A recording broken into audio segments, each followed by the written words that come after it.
Oi, gente, tudo bem? Estamos aqui apresentando a habilidade do módulo 3.5, Problemas Mentais e de Comportamento. Ela é relacionada à linguagem. E os integrantes do grupo são a Vanessa Vinente, o Saulo Pagliares, o João Batista, a Tainã Pereira, o Matheus Moreira, o Rafael Veras e, por último, o mais importante, o Otávio Pelizetti. Vamos abrir logo. O que podemos falar a respeito da definição da linguagem? É justamente que é o processo mental de caráter consciente, embora não se possa afirmar que todo o seu curso também seja, uma vez que tem toda a questão da receptação do cérebro, da questão da linguagem e de poder transmitir. A linguagem é o significado orientado para o social. O que isso significa? O ser humano é o único animal capaz de ter uma linguagem complexa, como assim nós podemos chamar. A gente consegue se comunicar a partir disso. Toda uma questão neuropsíquica que vai se representando. Mas nós vamos falar depois mais a respeito. Do ponto de vista psicológico e psicopatológico, interessa-nos a fala e a escrita, uma vez que constituem um elo dos processos psíquicos, que se iniciam na percepção e terminam com a expressão da língua falada ou escrita. A respeito da dimensão, Ferdinand de Saussure, pode perceber, né, que você vem do francês, meu francês é afiado. Ele dividia em duas partes, a langue, que era relacionada às regularidades e padrões, e a parole, que é comportamentos linguísticos e ditos. Inclusive, também podemos falar um pouco sobre os sotaques. Um pouco falando agora dos elementos agora da fala, da linguagem, podemos destacar três. Eles parecem simples, na realidade são de extrema complexidade. Cursos como pedagogia, letras, eles ficam até 1 ano, 2 anos estudando cada um dessas características. E quais são? É a fonética, que é os sons a partir da fala, a semântica, que é o significado da palavra, e a sintática, que é justamente a lógica ou gramatical. E é a partir da mistura desses três que a linguagem justamente começa a ter significado. Falando agora um pouco das funções, extremamente interessantes. Existem inúmeras funções na linguagem, mas vamos destacar apenas essas cinco. O que eu posso falar sobre a comunicação? Eu já havia comentado um pouco que o ser humano é um dos únicos, se não o único, é o único, que tem uma linguagem complexa como essa. A partir dela que nós conseguimos nos comunicar e avançar muito até no nosso desenvolvimento. Também serve como suporte do pensamento. Toda aquela questão psíquica de intelecto, raciocínio, ela vai se expressar por meio do pensamento e da linguagem. Também é um instrumento de expressão, como a gente já comunicou, né? Toda essa questão, eu mesmo estou falando, estou me expressando didaticamente aqui nesse conteúdo. Também temos uma questão filosófica, sim, incrível, né? A afirmação do eu. Foi justamente a partir desse significado, desse pensamento, que o ser humano começou a questionar a existência dele, a função dele, a religião. Tudo isso uma construção social e evolutiva que foi se definindo. Mas por último, que é a minha favorita, é a dimensão artística ou lúdica. O que nós podemos falar de dimensão artística ou lúdica? Todos nós sabemos que existem diversas áreas da cultura, que são as artes da cultura. Atualmente, digamos assim, a música, a poesia, a literatura, a minha favorita é a sétima arte, que é o filme. E foi justamente a partir dela que o ser humano foi estruturando sua cultura e se diversificando. Em relação ao linguista Noam Chomsky, de 2005, ele diz que há duas dimensões, que é a competência, que é o conhecimento das regras de uma língua, e também, né, e o desempenho, que é o uso efetivo dessa língua. E a gente percebe que os falantes, eles têm muito mais a competência, que é só poder falar, do que realmente desempenhar, que é poder usar toda a função gramatical ortográfica. Ele também acredita que tem algumas unidades fonológicas, sintáticas e semânticas de caráter universal, quer dizer, em toda a população no mundo, como, por exemplo, o substantivo, o verbo, o tempo e o gênero. E, devido à sua característica criativa, o distúrbio da linguagem, ele é um dos mais complexos. Por quê, né? Porque há uma grande flexibilidade na produção da linguagem, e aí fica difícil da gente perceber se é patológico ou se é fisiológico. E em relação ao pensamento que muita gente tem dúvida, é a mesma coisa, ou é separado? Então, vamos lembrar de Piaget nesse momento, né? Piaget, que é o mesmo que da parte da criança, do desenvolvimento da criança, ele formula a existência do pensamento e inteligência antes de haver uma linguagem falada ou verbal nos bebês, né? Que é o período chamado sensório-motor, que vai de 0 a 2 anos. Aliás, existe uma síndrome chamada de síndrome de Williams, né? Em que as crianças, né? Em que há crianças que têm um nível cognitivo menor, mas que a linguagem ela se mantém preservada. E, por outro lado, há crianças, né, também com um cognitivo normal, mas só que com a parte da linguagem totalmente prejudicada. Bom, então agora a gente vai entender como que é feita uma avaliação para conseguir identificar as alterações nessa linguagem. Isso vai ser feito por meio de uma conversa, onde o médico vai fazer perguntas simples ao paciente, vai saber se ele consegue compreender, se ele consegue elaborar uma resposta coerente ao que foi perguntado, se na hora de iniciar o discurso ou durante o próprio discurso ele apresenta dificuldade em se expressar, se essa dificuldade também está presente na hora de repetir ou de nomear as coisas. E um dos testes para essa fluência verbal é esse que está aí, pedir para que ele cite o maior número de animais em 1 minuto. E se ele conseguir citar acima de 12, 13, não seria um indicativo de uma alteração nessa linguagem.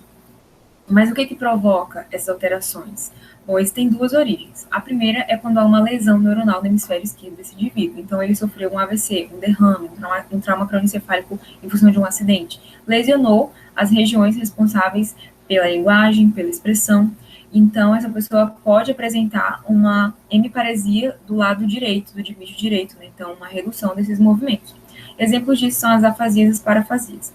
A outra origem não se deve a uma lesão neuronal, mas a um transtorno mental que esse indivíduo apresente. Então, são os exemplos que estão aí, o logorreia, braquifasia, mutismo e os outros que vocês vão ver ao longo da apresentação. Eu vou começar falando, então, das afasias, que fazem parte daquele primeiro grupo, se devem a uma lesão neuronal. Então, as regiões que vão estar afetadas são basicamente essas: a póstera inferior do lobo frontal, a póstera superior do lobo temporal, ou então a região que conecta essas duas outras, que é o fascículo arqueado. E o que essa pessoa vai apresentar? Uma dificuldade de compreender aquilo que é falado para ela, ou então de se expressar, ou nas duas coisas.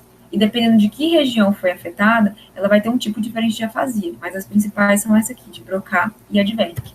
Nessa imagem aqui você consegue identificar. Então, se afetou aqui o lobo frontal, ela vai ter uma afasia de Broca. Se afetou a região responsável pela compreensão no lobo temporal, ela vai ter afasia de Wernicke. E se afetar a região que conecta essas duas, que é o fascículo arqueado, ela pode ter um outro tipo de afasia, como é o caso da de condução. Bom, então vou iniciar aqui por uma das mais comuns, que é a afasia de Broca. Tem esse nome em função do neurocirurgião que identificou que essa área era responsável por armazenar as palavras, os fonemas, saber usar as preposições e conjugar com os verbos, enfim, para que a pessoa consiga expressar de fato. Então, essa pessoa vai apresentar uma afasia não fluente, porque está com essa área atingida. Mas como a área responsável pela compreensão dela está intacta, ela compreende tudo e ela vai tentar se expressar, só que ela não consegue. Ela tem essa dificuldade, gera essa angústia, gera esse certo sofrimento, que é o que está representado na imagem aqui dessa moça, em função dessa dificuldade. E outra coisa que eles vão apresentar é essa hemiparesia do lado direito do corpo, essa redução dos movimentos.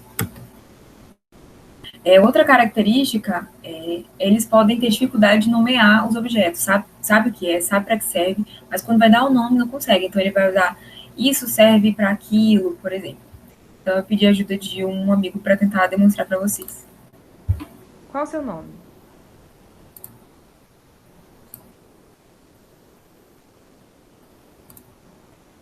Qual o seu nome? Alan. Quantos anos você tem, Alan?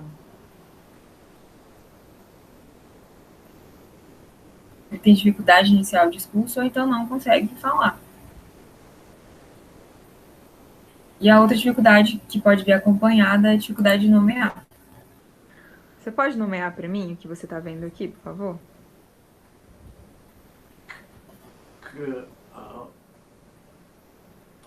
Animal. Então, ele vai falar coisas relacionadas. É um animal, é de estimação, Barulho. faz barulho, mas não chega na palavra cão. Bom, a outra afasia comum é a de Wernicke. Essa aqui está relacionada com a compreensão. O indivíduo não consegue compreender direito. Tem esse nome em função desse neurologista que identificou que essa área era responsável por compreender aquilo que é falado e elaborar um discurso coerente. Então, essas pessoas não compreendem direito, por isso elas até falam, não tem dificuldade para falar que o pessoal que tem afasia de Broca tem, mas é um discurso que não faz o menor sentido, as pessoas não estão entendendo, é o que está expressado na imagem aqui. Só que eles não conseguem perceber, diferente do pessoal de Broca, que entende e tem essa dificuldade, gera esse sofrimento porque ele percebe essa dificuldade, as pessoas que têm afasia de Wernicke, eles não têm essa percepção, que é o que a gente chama de anosognosia. E eles geralmente não apresentam essa hemiparesia do dimir direito. Como é que você tá hoje? Com. Bem. Rios que atravessam as bolhas. Reluzente. Que aqui estou. Então, ele tem uma fala fluente, ele consegue falar. E ele acha que está fazendo mau sentido, mas as pessoas não estão entendendo nada. A outra é a afasia de condução, que afeta esse fascículo arqueado, que liga as outras áreas, né, a de Broca e a de Wernicke. E o principal problema aqui é a questão da repetição. Essas pessoas conseguem compreender, porque a área de Wernicke está preservada. Elas conseguem até ter uma fala fluente, porque a área de Broca está preservada, mas como há um problema na transmissão de informação de uma área para outra, ele tem essa dificuldade de repetir. Você pode repetir, por favor, a palavra frigideira? Pri. Só. Prazige. Não consigo. Bom, a outra afasia que é a mais grave é a global, mais grave porque ela afeta as duas áreas, tanto a de Broca quanto a de Wernicke. E essas numerações aqui, eles também conseguiram identificar. Então, a área de Broca afeta as regiões 44 e 45. E a de Wernicke está representada pela 21 e 22. Então, se tem as duas áreas afetadas, a pessoa nem consegue compreender direito, nem consegue se expressar. Além disso, a leitura e a escrita também estão muito comprometidas. E, além de tudo isso, a pessoa ainda vai apresentar a hemiparesia do lado direito do corpo, que vai ser mais situada no braço. E a última que eu vou trazer para vocês é a afasia anômico-normativa. Eu já comecei a falar dela junto com a de Broca, porque é exatamente isso, ela vem acompanhando as outras principais afasias, ou ela fica como efeito residual depois que as outras melhoram. E qual que é o problema maior aqui? É em nomear, né, que é aquilo que já foi demonstrado anteriormente. Sabe o que é, sabe para que serve, fica tentando dar explicações com isso, aquilo, serve para isso, aquilo, mas não chega na palavra. Mas tem a compreensão intacta e tem essa fala fluente. Você pode agora me nomear, me dizer o nome desse objeto, por favor? Bom. Isso você usa para ver o tempo. Mas qual que é o nome desse objeto? Quando eu quero chegar no local que eu quero chegar no tempo certo, eu uso isso aqui para auxiliar. Bom, esses exemplos a gente tirou dessa tabelinha aqui, que auxilia no diagnóstico, né, que seria mais ou menos o que perguntar, como identificar esses diferentes tipos de afasias. Só que a gente já demonstrou nos vídeos, então eu não vou ficar muito nela. Mas para esse diagnóstico é exatamente essa avaliação que eu já mencionei, né? É deixar ele falar, se identificar, contar a sua história e perceber a fluência, a compreensão. Também lembrar de avaliar a escrita e a leitura dele, porque podem estar afetados, nesse caso, da alteração de linguagem. E é importante o quê? Excluir que o problema está na audição ou na visão dele. O problema para identificar, para diagnosticar como afasia, é uma lesão neuronal, como já foi mostrado, né, naquelas determinadas áreas. E quem pode identificar? O neuropsicólogo vai conseguir identificar qual é a área que está com problema, e o fonoaudiólogo vai conseguir identificar qual é o tipo de afasia que está ali. Assim como esses exames de imagem, a tomografia, a ressonância magnética também conseguem ajudar a identificar a área que está lesionada e ajudar o médico a direcionar para o melhor tratamento. E esse tratamento vai depender da idade desse paciente, que a área que foi atingida, porque se foi área relacionada à compreensão, é muito mais difícil de recuperar do que se foi só área relacionada à expressão, né? Que é onde entra um fonoaudiólogo, que vai ajudar, ou também fisioterapeuta, e é muito importante a participação de psicólogo, como eu demonstrei em alguns casos, a pessoa compreende, ela quer falar, mas não consegue porque ela tem dificuldade, isso gera uma angústia e sofrimento nela. E o objetivo final de tudo isso é conseguir, finalmente, recuperar a fala desse paciente. A parafasia é outro tipo de alteração da linguagem, que ocorre de forma mais discreta. É uma deformação das palavras, em que o paciente acaba perdendo a sua capacidade ou habilidade de empregar de forma correta, sequencial e lógica as palavras dentro de uma frase ou de um contexto. Na tentativa de estabelecer comunicação, ele acaba produzindo sílabas, palavras e até mesmo frases completas, porém de forma ininteligível. Essa fala ininteligível não tem uma relação com alterações ou com dificuldades de articulação. A parafasia pode ser classificada segundo dois mecanismos: será fonêmica ou literal, se ocorrer a substituição, a adição ou a omissão de fonemas. Ao ser solicitado a reproduzir a palavra camisa, o paciente pode substituir a letra C por T, produzindo a palavra tamisa. A parafasia verbal ou semântica ocorre a troca, a substituição da palavra completa. Por exemplo, a palavra mãe pode ser substituída por esposa. A parafasia semântica é frequentemente encontrada no início de síndromes demenciais. Então, pacientes com demência de Alzheimer, por exemplo, são comumente associados também a alterações da linguagem do tipo parafasias. Eventualmente, também pode ser identificada em pacientes com esquizofrenia. A escrita, embora ela tenha uma íntima relação com a palavra falada, para a neuropsicologia, ela acaba desenvolvendo uma certa autonomia em relação à fala. A agrafia, nesse contexto, surge como a perda da linguagem escrita, ocasionada por uma lesão orgânica na ausência do déficit motor ou de perda cognitiva global. A agrafia normalmente se apresenta em associação à afasia, de Broca, de condução, de Wernicke e até a afasia sensorial transcortical, mas ela também pode se apresentar de forma isolada, ou seja, na ausência dos quadros de afasia. A escrita pode ser testada, mas para isso é necessário reconhecer seus três componentes básicos: o linguístico, o motor e as habilidades visoespaciais. Dessa forma, é necessário analisar a escrita espontânea, a escrita por ditado e a escrita por cópia. A alexia se caracteriza como a perda da capacidade previamente adquirida para a leitura, ocasionada por uma disfunção ou por uma possível lesão neuronal. Ela se diferencia dos quadros de dislexia, que se trata da dificuldade de aprendizagem da linguagem escrita. A alexia, ela normalmente se apresenta em forma conjunta com a agrafia e com a afasia, mas ela também pode se apresentar isoladamente, como a alexia pura. É um quadro mais raro em que o paciente terá a escrita preservada, ou seja, ele escreve bem, tanto espontaneamente quanto por ditado, mas ele apresenta uma grande dificuldade na leitura. Ele não consegue ler nem mesmo aquilo que ele mesmo produz. A alexia também tem uma forte relação com Alzheimer. Nesses pacientes, eles conseguem ter a habilidade de leitura, tanto de palavras reais quanto irreais. Porém, a sua dificuldade está no estabelecimento ou no reconhecimento dos significados dessas palavras. Então, a gente consegue compreender que a alexia, nesse contexto, ela se traduz em um prejuízo do processo semântico.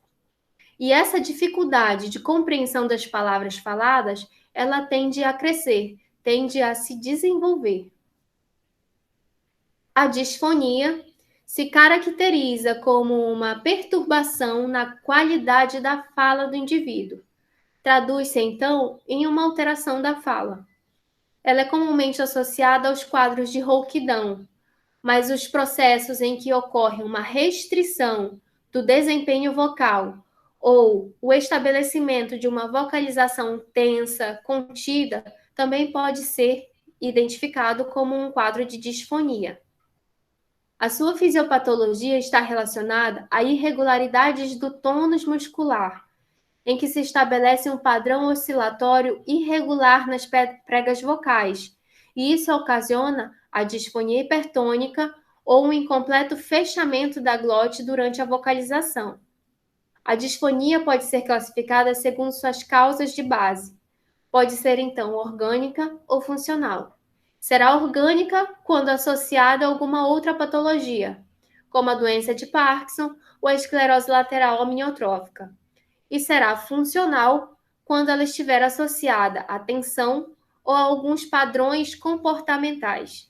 Então, é necessário investigar eventos fonotraumáticos e também fenômenos emocionais associados.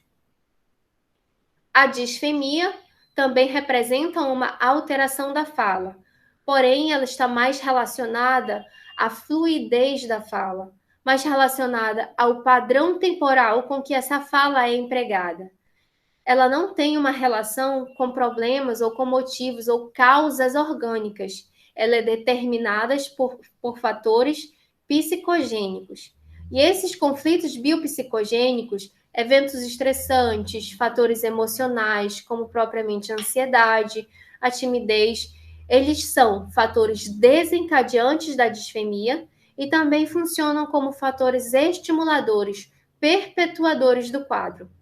A gagueira é o tipo mais comum, mais reconhecido do problema, e o DSM-5 a caracteriza como um transtorno da comunicação. A dislalia também é representada como uma alteração da fala, em que ocorre a deformação, a omissão ou até mesmo a substituição dos fonemas. É extremamente comum em crianças. O interessante é que na dislalia não se consegue identificar nenhuma alteração neurológica associada ao movimento dos músculos que são empregados na articulação ou na emissão dos sons da fala. E a dislalia ela pode ser classificada de acordo com 4 critérios. Será dislalia fisiológica quando ela não se apresentar em um padrão patológico, normalmente em crianças mais novas, jovens, em que o aparelho fonoarticulatório ainda não atingiu uma maturidade. Será audiogênica quando ela se apresentar de forma patológica e ela está associada a problemas auditivos. Será funcional quando ela tiver uma certa, entre aspas, extensão da dislalia fisiológica. Por quê? A criança já terá a maturidade do aparelho fonoarticulatório, porém, o processo de dislalia ainda se perpetua. E será orgânica, também denominada diglossias, se o paciente apresentar alguma alteração estrutural ou funcional nos órgãos ou nos músculos associados à emissão ou articulação, produção da fala. Por exemplo, fenda palatina. As disartrias podem ser caracterizadas como uma dificuldade ou incapacidade motora de articular as palavras devido a uma fraqueza muscular, paralisia ou coordenação falha dos músculos. Então, diferente da dislalia, a disartria, a gente consegue identificar uma alteração neurológica em relação à movimentação desses músculos. Então, nós conseguimos associar a disartria à existência de paresias, de paralisias e também de ataxias. O paciente acaba desenvolvendo uma fala fraca, pastosa, que acaba se caracterizando como embriagada. Ela tem um ritmo muito prejudicado. E é muito comum em pacientes que são portadores de neurosífilis ou de síndrome da imunodeficiência adquirida, que são portadores de paralisias pseudobulbares, bulbares, de doença de Parkinson, ou que estão em sedação por psicofármacos e até mesmo em pacientes etilistas crônicos. Como o nome diz, e dá a entender, logorreia, quando a pessoa tem um aumento da produção da linguagem. Você vê o paciente, ele está falando de forma desesperada, muito rapidamente, muitas vezes a fala é desarticulada, você não entende o que ele está, sobre qual assunto ele está falando. Isso ocorre principalmente devido ao aumento da necessidade de fala, basicamente, né? A pessoa, tudo que passa na cabeça dela, vários pensamentos diferentes, ela está tentando falar ali e ela não consegue basicamente se controlar. Isso é muito perceptível, é um sinal muito claro quando o paciente está com um episódio maníaco ou hipomaníaco. É também presente em pacientes em casos de esquizofrenia, hiperatividade, dentre outros. E o tratamento é basicamente feito tratando a origem do problema. Então, vai depender dessa origem para você fazer o tratamento correto. A bradifasia, assim como na logorreia, a bradifasia, no caso, já ao contrário da logorreia, é quando o paciente apresenta uma fala vagarosa, ele apresenta uma fala espaçada, dificultada, bem imperceptível, e está muito presente em quadros depressivos graves e demenciais. No caso, o tratamento deve ser feito de acordo com a origem do problema. No caso, em casos depressivos, você deve tratar a depressão. Em quadros demenciais, também fazer o tratamento da demência, que dá origem a esse problema. No caso, o mutismo é quando ocorre uma ausência da resposta verbal. Pode ter diversas origens, como diz aqui, uma origem biológica, psicogênica, psicótica. Também está muito relacionado a quadros de catatonia, depressões graves e conflitos interpessoais. No caso, um tipo de mutismo, que no caso seria o mutismo seletivo, que é muito presente em crianças ali da faixa etária de 2 a 5 anos de idade, que é perceptível quando a criança, ela muitas vezes troca de escola, vai para um ambiente assim, ocorre um choque cultural, ou seja, a criança ela não se comunica muito bem, ela não quer se comunicar com as outras pessoas. No caso, o professor tenta falar com ela, ela evita falar com o professor, você vê que é uma criança tímida, isolada socialmente. Muitas vezes, em casos mais graves, a criança ela tem até vergonha de pedir para ir no banheiro durante as aulas e acaba fazendo xixi nas calças. Então, são sinais perceptíveis e que ajuda bastante na questão do diagnóstico. Como eu já falei, pode estar presente em diversos quadros diferentes, e o tratamento muitas vezes pode ser feito com a ajuda de um psicólogo, no caso, o psicólogo ajudando a criança a se sentir melhor onde ela está, fazendo interações com ela para fazer ela se soltar mais. Sempre quando ela conseguir um avanço, o psicólogo ele vai dar uma certa recompensa para ela, e no caso assim, de pouquinho em pouquinho, a gente consegue fazer com que a criança ela normalize a questão da sociabilidade dela. A estereotipia verbal consiste na repetição de frases, sílabas ou sons que muitas vezes não fazem nenhum sentido ou não possuem nenhuma finalidade. Ele pode ter alguma certa importância para o paciente ou algum certo significado simbólico para ele, mas muitas vezes está relacionado a eventos passados antes do quadro se apresentar. Ele pode ter diferentes tipos de tons. No caso, o paciente pode apresentar isso aos gritos, sussurrando, ou até mesmo um tom de voz monótono. E pacientes esquizofrênicos ou autistas, essa alteração é muito presente. Também pode ser uma indicação de lesão orgânica, no caso das lesões subcorticais da encefalite epidêmica, e no caso do parkinsonismo também, ou também na demência pré-sênior de Pick.